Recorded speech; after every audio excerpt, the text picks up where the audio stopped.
this wider perspective, so much of what we do to each other must have the rest of creation shaking their heads in disbelief. The fact is that someone born in the United States is not more special than someone born in Mexico. Someone born in London is not more special than someone born in Liverpool. Someone who is white is not more special than someone who is black. They're just vehicles for the consciousness to experience. You go down to the seashore and you pick up a droplet of water in your hand. How can anyone say that that droplet is any more or less special than all the other billions and trillions of droplets you see in the ocean before you?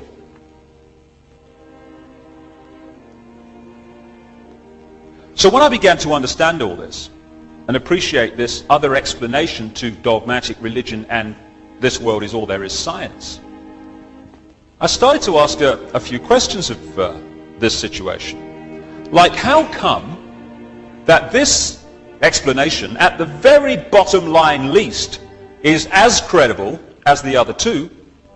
How come the other two get guaranteed airtime, often no questions asked, here's your airtime, say what you like, and the alternative to both of them is ridiculed, condemned, or suppressed by reflex action? The answer that I came up with was that clearly some people don't want the public to have access to this information. But who and what and why? And I began to ask other questions.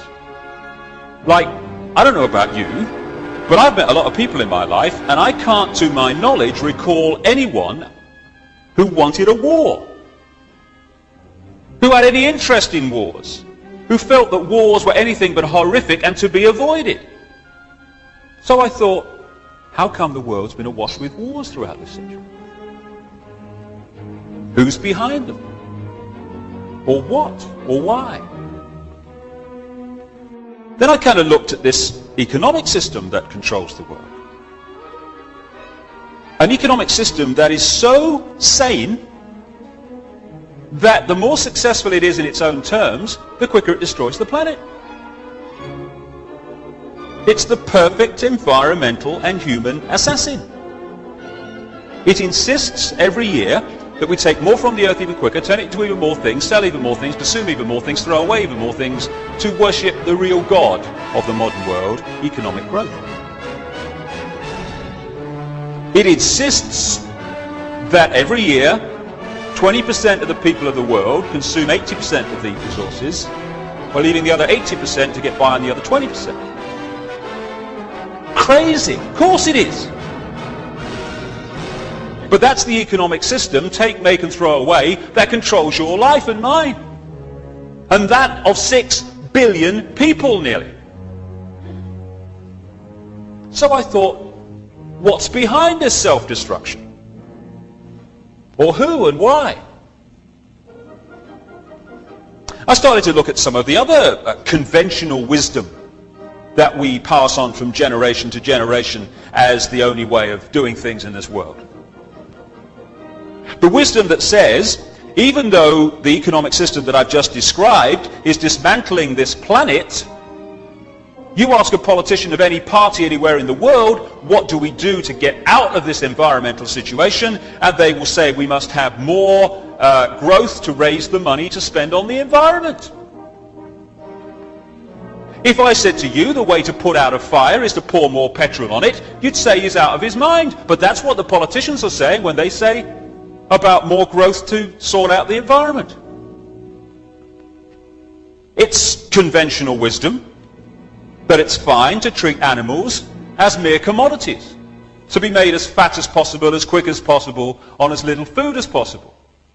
To condemn every year billions of animals to a lifetime of pain, fear and suffering in the name of economics.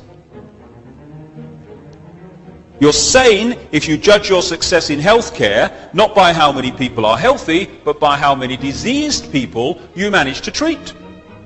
We're treating more patients than ever before. Why? Why are so many people ill? It's conventional wisdom that rising house prices are a sign of economic success when thousands are homeless because they can't afford them. You're sane if you think it's fine to support a system that is so successful that every year it turns out more suicide, alcoholism, drug taking, homelessness, pain, stress, fear and suffering in all its forms. We'd be in real trouble if this system wasn't working, wouldn't we? That is sanity. But it's the ultimate insanity.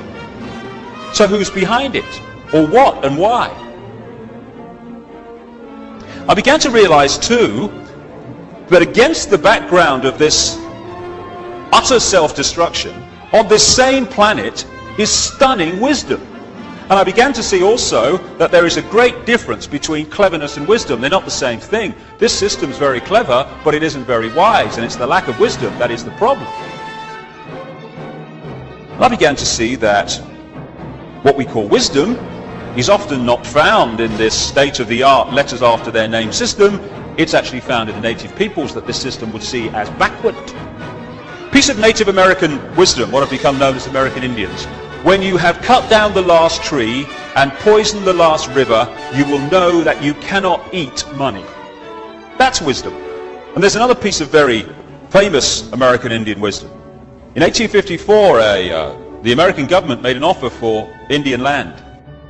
And under the system that I've been talking about and the attitudes and the values that are indoctrinated into us, what should have happened is this chief should have said, right, well, I'm on a winner here because it's a seller's market. I never put it on the market, therefore I'm in the driving seat.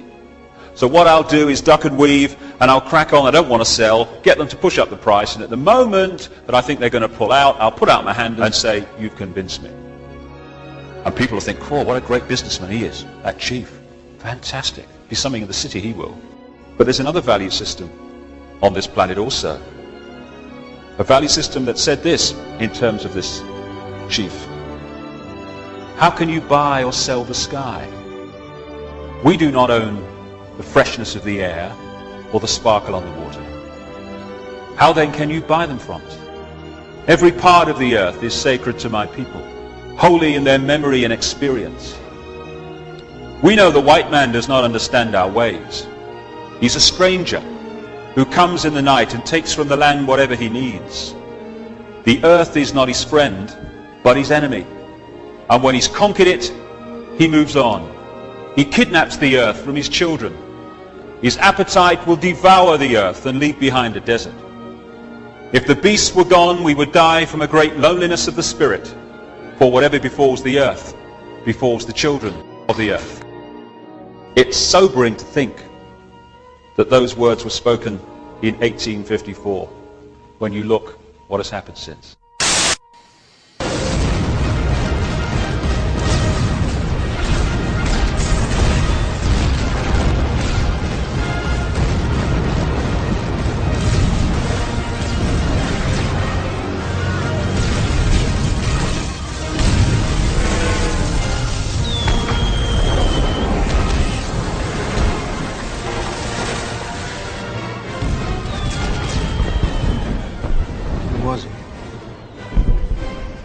Who's Edmund Dantes? And who's my father? And my mother? My brother? My friend? Who is you? And me? Who's all of us?